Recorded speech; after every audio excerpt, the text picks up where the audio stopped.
Hello everyone, Tech and App Reviews here, and today I'm going to do a full review on the iPod Touch 2G.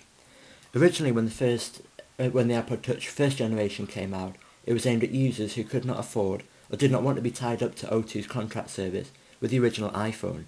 But when the iPhone 3G came out in 2008, it was far more popular, available on pay-and-go price plans, and was available in more countries, so obviously the original iPod Touch had a lot of competition. So when Apple eventually released the iPod Touch 2G, it was an instant success, and it could only get better, especially with the introduction of the App Store. So here's a review of the iPod Touch second generation. Obviously, anyone who has seen the original iPod Touch will notice the curving, contour design which was different to the older model. Unfortunately, this design makes the iPod Touch look fatter than the older one, but remarkably it's actually slightly thinner. The iPod is is 110mm tall, 61.8mm across from side to side, and it weighs 115 grams, which is about 4.5 ounces. And the thickness is 8.5mm, so there is 8.5mm. It's impossibly thin, but remarkably, they've managed to fit a maximum of 32GB in the casing.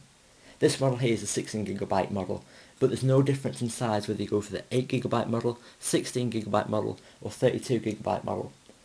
On this side, on the other side, you've got the convenient volume rockers, which are really good if you don't like taking your iPod out of your pocket. You just press up and down volume. On the other side, it's completely bare, and on the bottom you've got the standard. On the bottom, you've got the standard 30 pin universal dock connector and the headset jack. And actually, about there, you've got the tiny speaker, which for the size is incredible. It's so small you can't see it. And I'll give you a sound test for it later so you can hear the clarity. Although I will say, at high volumes it is tinny. On the top you have the on-off button, which is also the lock button. A slight point is that on the iPhone, the lock button is on the other side, so it's there. And the headset jack on the iPhone is where this lock button is. On the front you've got the 3.5-inch touchscreen, accompanied by the home button, which is there. When you turn on the iPod Touch, you're welcomed by the lock screen. You slide to unlock. You've got the option of a 4-digit password, so if you lose, for instance if you lose your iPod, nobody can get in straight away. I'm going to do a review of the full £6 iPod Touch 3.0 software update in a later video, but for now I'll just go through a few of the basics of the icon. So when you unlock your screen, I've rearranged the icons and I'll show you how to do that. But on the icons which you get with the pre-installed iPod, you get music, videos, photos, iTunes, contacts, stock, maps, calendar. You get the clock and the calculator app, your weather app, notes app, and the YouTube app. You get, I've got a macro to about there, so sorry. So Safari app, your mail app, and your settings app. And of course you've got the App Store. The new icon which you get with the iPhone 3.0 software is the Voice Memo app, which for the iPod Touch 2G requires the microphone headset, which I will do a review on later.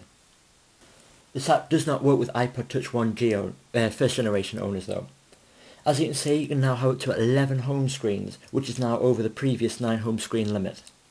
And you get the addition of the Spotlight search feature, which I'll review in the 3.0 software update. You can fill your home screens with applications that you've downloaded from the application store, and you can have up to 16 apps on one screen. On the bottom you've got the dock, which keeps your important apps, so you can put your important apps there, which stay stationary when you scroll between home screens. You can move the apps by pressing and holding one, then you can rearrange them any way you want. You can put them into the dock. You can't delete the pre-installed apps, which you get with the iPod Touch, unless you jailbreak your iPod. And these are the apps I'll be doing a review on soon.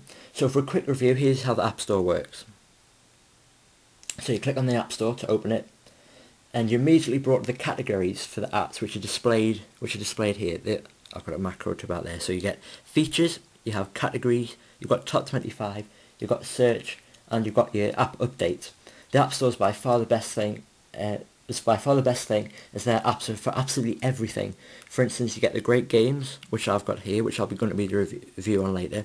You get the great games like I've got Assassin's Creed, Let's Golf, Real Football, and you've got other apps like iFooty, which I'll do a review on for checking. I'll see if I can find it really quickly. Which is that one. It's iFooty where you can get the latest scores and updates for your favourite team, for instance, in my case, Sunderland. And you've got the TV guide, another good app, the TV guide there, which downloads listings for your favourite TV shows and TV programmes, and I'll do a review on those apps later.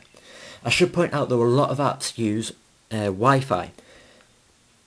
For instance, online leaderboards and downloading things like TV listings. So you will need wireless internet for a lot of app features.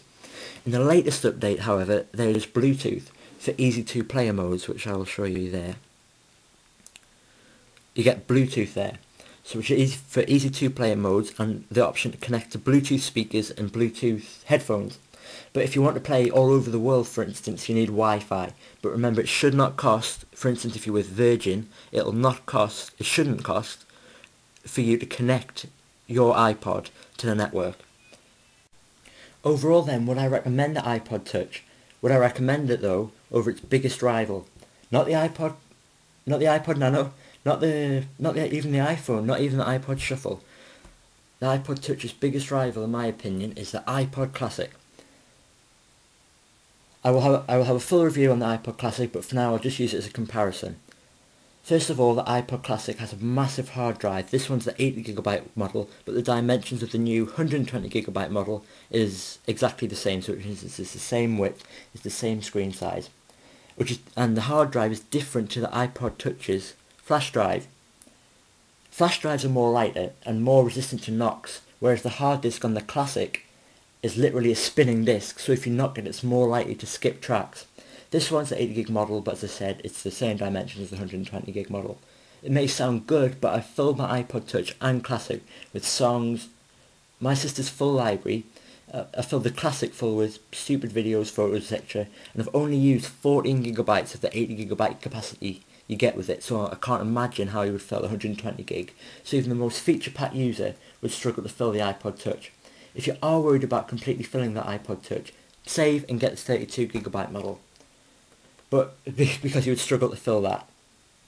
If you literally have 100 songs maybe, one full movie and loads of apps, and you have a slightly lower end budget, get the 80GB for £165.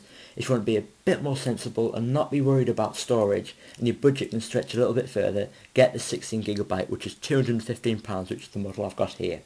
And if you seriously want to fill every megabyte of your iPod with 3,000 plus songs, a few hours of video and loads of apps, bearing in mind apps take up literally a few megabytes of memory, and you've got a big budget, get the 32GB one for about £280.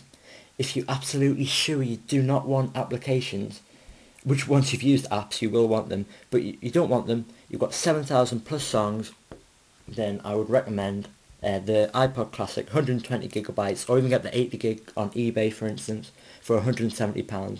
But to be honest, if you've got Wi-Fi and you can use all the functionality of the iPod Touch, get that. If you just want a big music player with a slightly smaller screen and just for videos, get the Classic. I'll do a full review on the Classic to see which one you would like best, but for now I've just used it as a comparison to the iPod Touch. So that's my review on the iPod Touch 2nd generation. I hope you enjoyed it, and let me know your views on the iPod Touch, whether you'd have the iPod Classic over the Touch, or if you'd have the Nano, or if you had the Shuffle, if you like the older iPod Touch. Just let me know your views in the comment box. If you have any questions, drop me a personal message and I'll try and get back to you. If I get a few, I'll try and do a question and answer video. So leave your comments on what you think, give me a rate and please subscribe. I'll have reviews on the iPod Touch and iPhone 3.0 software.